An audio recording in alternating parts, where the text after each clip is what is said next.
Voltamos com o programa Ponto de Vista. Estou aqui com o bispo Dalmer Pacheco, da Igreja Celta e também jornalista. Falava sobre esse papel. Quando se desenha para esses anos 2017, 2018 para frente, antigamente você tinha o padre da sua cidade como quase um... Ele era um confessor, ele tirava sua confissão, produzia um efeito simbólico de catarse, de perdão, e também era a pessoa com que você desabafava, de uma certa maneira. Isso daí, aos poucos, esse ato da confissão, ele diminuiu um pouco, com a diminuição também de algumas entradas. Qual o papel hoje do bispo, do padre, do representante de uma mãe de santo, de um pai de santo, para a sociedade? Qual a figura, qual o papel que ele cumpre? Olha, foi ótima a sua pergunta, que eu acho que vai me oportunizar a falar várias coisas. Mas, primeiro, o papel de um sacerdote, qualquer que seja a matriz religiosa, é um papel de liderança e é um papel de guia espiritual daquela comunidade, né? Nós tivemos uma experiência de celebrar a convite de uma babalorixá, de uma orixá que teve na nossa missa. Ela me convidou a participar de uma celebração que ia ser feito um toque para Oxalá, que é um toque para Jesus Cristo, e na sequência ela queria a missa. E foi uma coisa assim que me surpreendeu e foi muito bonita, porque eu coloquei a comunhão, ela não é restrita a quem é da igreja. Quem se sentir espiritualmente preparado, que se aproxime. E na nossa igreja nós damos a comunhão não apenas para os membros do altar, mas para todo mundo sob as duas espécies, ou seja, a hoxa e o vinho, né? E eu digo que vocês podem se servir, né? Nós vamos usar a patena, aquele pratinho para não deixar cair no chão, mas pode servir. E foi bonito, porque além dos que se serviram, ela foi chamando os filhos de santo e ela mesma deu a comunhão. Eu achei ótimo, quer dizer, mostra que tem o mesmo respeito do sagrado da nossa Igreja Católica do que outro, como eu devo ter em relação a ela. Não existe água abençoada, água benta, eles têm água de cheiro, que também usa o galho de arruda com um simbolismo, usa, enfim... Mas parecem são símbolos tão próximos. São, porque você veja, por exemplo, a água, eu gosto de falar, a água, ela é, além de ser vertente em termos físicos, né? Ela faz bem para o organismo, ela é espiritual. No kardecismo você tem um copo fluídico, na Igreja Católica você tem a água benta. Então, todas as igrejas, a água, ela tem um símbolo, são muito parecidos. Mas você me colocou uma coisa muito importante. Deixa eu dizer, os sacramentos, são 7 sacramentos, mas os sacramentos assim, mais importantes, os chamados sacramentos maiores, são os 2 instituídos por Jesus nas Escrituras. Só existem 2. Ele instituiu o batismo, que ele inclusive é batizado pelo primo, né, por São João, antes, depois ele vai batizar, e ele institui a Santa Ceia. Então, esses 2 não podem deixar de serem oferecidos. Os outros são consequências. Eu costumo dizer que a gente não pode imaginar... Eu tive muita dificuldade no início, porque apesar de já ser velho perante a sociedade, né, eu fui ordenado recentemente, então eu tenho 4 anos de sacerdócio. E eu não me sinto, eu consegui resolver digno, porque você abençoar e consagrar uma espécie não é para um homem. Então eu resolvi essa questão de uma maneira muito simples. Não sou eu que consagro. Quem consagra é o Espírito Santo, é Deus. Eu sou um instrumento. Tanto que eu gosto de fazer, sempre pedir à comunidade que faça uma oração pedindo que o Espírito Santo se aproxime, porque a gente deixa de lado todos os nossos erros e pecados para naquele momento poder proceder para a consagração. Mas a gente sabe que a gente é pecador como outro qualquer. Então, eu acho que os sacramentos têm essa instrução. Eles são feitos por Deus e usam como instrumento. Mas você me perguntou dos sacramentos e falou a questão da confissão. Isso. Né? A confissão, eu acho que tem vários aspectos. O primeiro deles, que ela quer como você peca e depois, brincando, mas é verdade, você fica 0 quilômetro com Deus, né? Você confessou, recebeu a absolvição do padre. Então. Na verdade, há muitos anos que a confissão comunitária ela funciona muito, né? Porque as pessoas, cada um confessa, não publicamente, faz em público, né? Mas calado, né? Em pensamento a Deus, e pode ter absolvação direto de Deus. A nossa igreja também não exige que você faça confissão para poder comungar. né? A função, você colocou muito bem, ela funciona muito mais como uma catarse, como um alívio, ou às vezes um problema sério que um fiel está passando. Um problema de separação, um problema de uma doença na família. Então, de fato, ele pensa que ele quer a bênção da penitência, o que ele quer mesmo, o que ele está precisando é de uma palavra de consolo.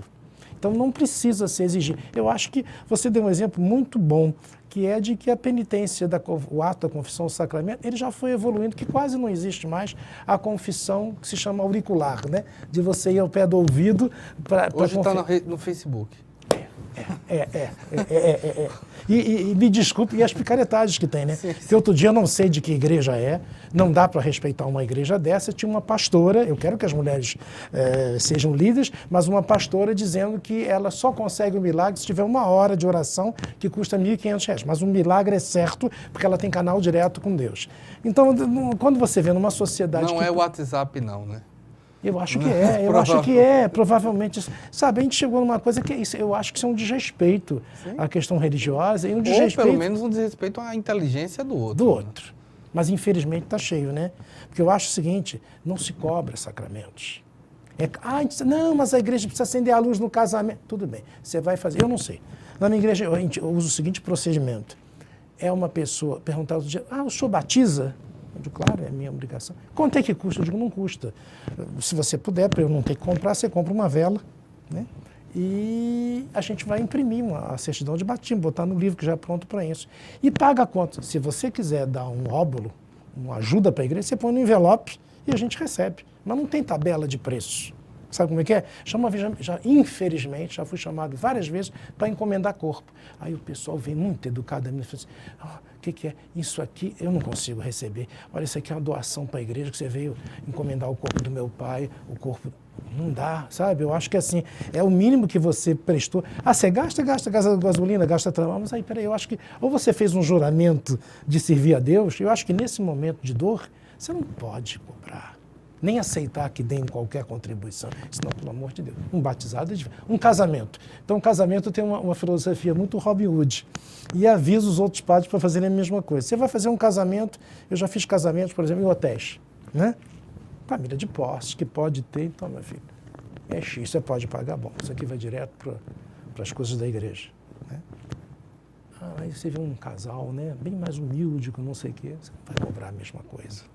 Você vai botar um para ele se sentir que ele está tendo o mesmo direito, uma coisa simbólica. Então, eu acho que assim, não é cobrar, o casamento é diferente, não é cobrar, o casamento está cobrando a festa, não é o sacramento. Eu acho que essa questão do dinheiro em igreja, por isso é que eu tinha esquecido de falar, isso é uma coisa importante. Na nossa igreja, todos os sacerdotes têm sua fonte de renda. Eles têm uma profissão paralela de exercer o sacerdócio. Ele não ganha dinheiro, a rigor, como padre, como diácono, como bispo, entendeu? O que não impede que possa cobrar por uma cerimônia de casamento. Mas não é eu acho que dá um pouco mais de liberdade, sabia? Tanto a igreja como o próprio sacerdote, dizer, isso eu não faço. Se ele devia discordar do bispo, olha, bispo, eu não faço isso não.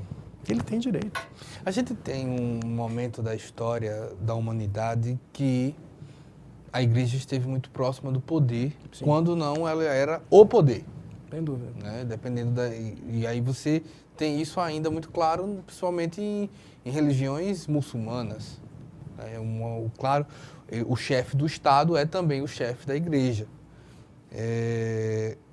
Quando se pensa nisso, e no Brasil que se identificou, se colocou constitucionalmente como laico, e hoje vive um aumento de uma bancada religiosa dentro do seu Congresso, do seu Parlamento, como a igreja, na tua opinião, deve se envolver com a política? Eu acho que política faz parte de um posicionamento religioso, né? Você não pode, não existe... você acha que os seres humanos devem se alimentar tantas vezes ao dia, comer, ter uma casa para morar, etc. e tal. Isso é bíblico. Você até me oportuniza uma coisa que eu esqueci de falar quando você falou do reino de Deus. O reino de Deus é aqui agora. Claro que a continuidade da vida após a morte é super importante você se preparar, mas Deus quer que você seja feliz aqui, nessa vida. Então, tipo assim, ou eu tenho um compromisso de achar que todo mundo tem direito a tomar café, almoçar, lanchar, jantar e cear, e ter um lugarzinho para morar, ou eu não tenho. Não existe um mais ou menos. É igual aquela piada antiga que a menina disse, eu estou mais ou menos grávida. Ou está grávida ou não está. Então, ou você tem uma postura de defender os pobres, ou não tem. E você tem exemplos disso de todas as religiões. Você tem Madre Teresa de Calcutá, você tem um Chico Xavier, né, no Espiritismo. Você tem pessoas que se dedicaram, enfim, Dom Helder Câmara, né? Você tem pessoas que se dedicaram à vida. Você tem o Wycliffe, que é da Igreja Anglicana e da Igreja Celta. Então, eu acho que o nosso compromisso é a questão da política. A política deve existir, sim. O que não deve existir é a política partidária. Claro, vem um deputado, nós estamos numa casa que é do parlamento, que quer ajudar, beleza, ele vai ser citado, mas vem o deputado do partido A, como vem do partido B e vem do partido C. A gente não vai, quem sou eu para decidir se o cara está fazendo de bom coração ou quer só promoção. Não me compete, ele vai se entender com Deus. Agora, nós temos a obrigação de ter, a igreja tem que ter uma militância política, não partidária, mas política sim, porque se a gente quer que o mundo seja melhor agora, é porque existe um compromisso de que Deus quer isso. Então não é uma teologia, não é uma coisa para a vida após a morte. Teologia é uma coisa para ser aplicada agora. A igreja deve gerenciar, governar? Não. Mas na verdade existe, né? Na prática. Por exemplo, se você pega todas as religiões aqui no Brasil, até fora, mas que vieram muito mais de matriz europeia, sem ser os muçulmanos, ela gerencia. Por exemplo, na Europa, quem é que gerencia é o Papa, né? A Igreja Romana. Você tem na Igreja Anglicana também um primaz da Inglaterra. Como você tem na Igreja Celta, um primaz que veio da Inglaterra, hoje, eventualmente, ele mora na Suíça, mas que é um cargo de comando. Se você pegar, é difícil a gente mudar, mas se você pegar todos os simbolismos dos próprios paramentos, né, que os sacerdotes usam nas igrejas, enfim, a túnica, a alva, a veste, tudo são resquícios. Aquele palio que eu lhe falei e que tem do pano de costas é um resquício da patente do alto escalão do exército romano, quando Roma aceitou o cristianismo como religião oficial, né? Se você pegar o klezma, que é esse colarinho clerical que eu estou usando, ele é ninguém mais sai de batina, de coisa. Foram os americanos que inventaram. O americano é prático nesse sentido. Mas tudo tem um sentido. A estola que o sacerdote usa era de um tecido que aquecesse. Não esquecer que nós estamos falando de séculos, quando os padres andavam a cavalo.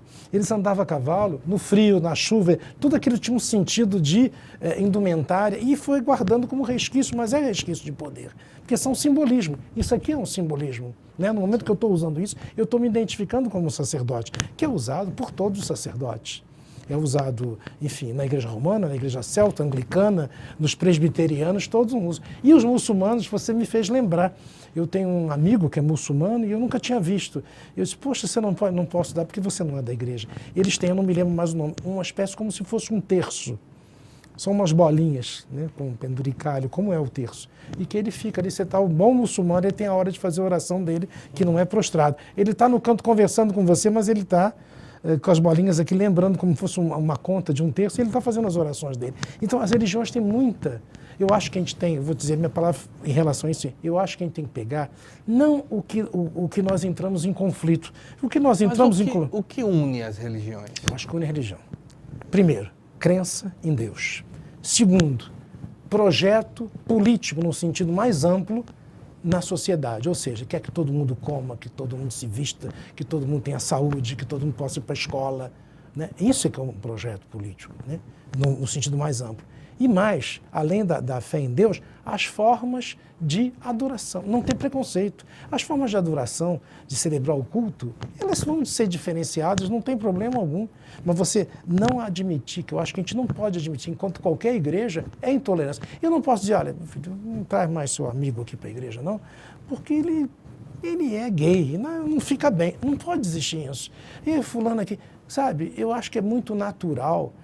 Quando você vai, o máximo que pode perguntar em qualquer lugar é onde você mora, né? O RG e o CPF. Não interessa se você é negro, se você é branco, se você é casado, se você é divorciado, enfim, sabe? Não interessa, eu quero saber qualidades morais, não é um assassino, não é uma pessoa do mal, né? Não vou perguntar orientação sexual. Eu não vou perguntar qual é o relacionamento Estado civil. Então, sendo bem objetivo, o que deve unir as igrejas é a fé em Deus e um projeto político, que seria o projeto de Deus para aquela sociedade, que as pessoas vivam como irmãos, que haja, de fato, um pouco de partilha, né? Então, quando um diálogo interreligioso, ele deve ser gerenciado com o que nós temos em comum e não com as nossas diferenças. Você deu o exemplo do hinduísta. Você nunca vai se aproximar no sentido da Santíssima Hinduída. Mas você sabia, eu não sei de qual, mas tem Krishna, eles têm 3 manifestações de Deus, igualzinho à Santíssima Trindade. Eles falam daquela forma e eu falo na forma da Santíssima Trindade, mas não impede o diálogo. Pois bem, vamos para o nosso último intervalo. Nós voltamos já com mais programa Ponto de Vista. Estamos aqui com o Bispo Dalmer Pacheco. A gente volta já.